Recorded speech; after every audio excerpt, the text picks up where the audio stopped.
এই তো ভাইজানের ফোন, এখন একটা টাকার বিল। হ্যালো ভাইজান। শফিক বাড়ির নাম্বার না?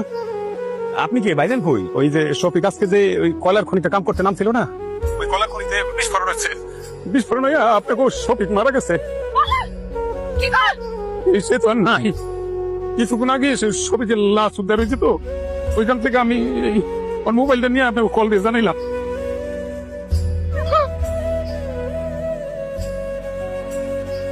আমার বাপটার আমার কাছে আইনা দেন, আমি শেষবারের মতন আমার বাবার একটু চোখ জুড়াইয়া দেখি। ভাইজানের লাশ আনতে এখন মেলা টাকা লাগবে। আমি কই কি মা, লাশ জেনে আছে সে নিয়ে ফোন করুক। আমিও ছোট ভাইজানের সাথে একমত। আমি আমার বাজার না দেখে থাকতে পারব না, যত টাকা লাগে আমি আমার বাবার নিয়ে আসবো। আমার ছেলেটা সবার জন্য, সবার সুখের জন্য এখানে গিয়ে এত কষ্ট করে মরে গেল।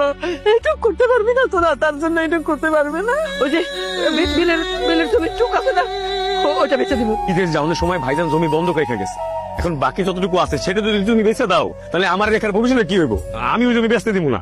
তো কারো জমি, কারো কোনো টাকা পয়সা আমার লাগবে না। আমার ভাগের জমিটুকু আছে তো, ওটা তো আমার, ওটার মতো তোকে কারো হাত নেই। ওইটা বেঁচে দিব। ও বাবা, একটু বললাম আমার ছেলেরা একটু দেখি।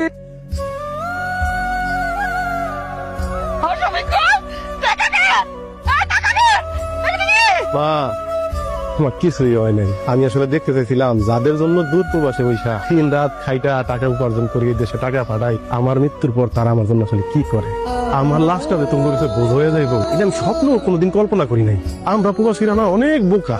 এই যে তোমরা যখন দেশের মধ্যে প্রতিযোগিতা করো ভালো থাকার, ভালো খাওয়ার, ভালো পড়ার, শরীরের যত্ন নেওয়া, এখন আমরা প্রবাসীরাও ওই বিদেশ বইয়া প্রতিযোগিতা করি। এই মাসে কেমন আর একটু বেশি টাকা বাড়ি পড়ান যাইবো, ভাইয়ের আবদার মিটান যাইবো, বোনদার একটা ভালো করে বিয়া দেওয়ান যাইবো, প্রিয়তমা স্ত্রীর স্বাদ আহ্লাদ পূরণ করা যাইবো। মোট কথা পুরো পরিবারটাকে কেমনে সুখে রাখা যাইবো, প্রত্যেকটা প্রবাসী বিদেশ বসে প্রতিযোগিতা করে। কিন্তু এই বোকা লোকগুলি বোঝে না, দেশে রাইখা যাওয়া তার নিকট আত্মীয়দের মধ্যে অনেকেই তাগরে ভালোবাসে শুধুমাত্র অর্থ আর স্বার্থের কারণে। অথচ এই মানুষটারে দেখো, কিন্তু যখন তোমরা সবাই অস্বীকার করছো আমার লাশ আনবা না, তখন সিংহের মতো চিৎকার করে উঠবে, আমি আমার পোলার আনবই, প্রয়োজন আমার ভিটা বাড়ি সব বেচতে হইলো আনবো।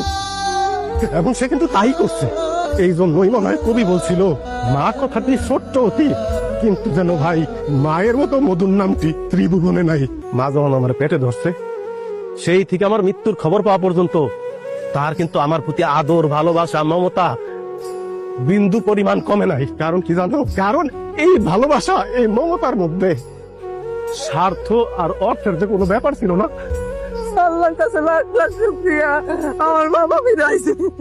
আমার বাবার আর কোনো জায়গায় যাইতে দিব না, কোনো জায়গায়।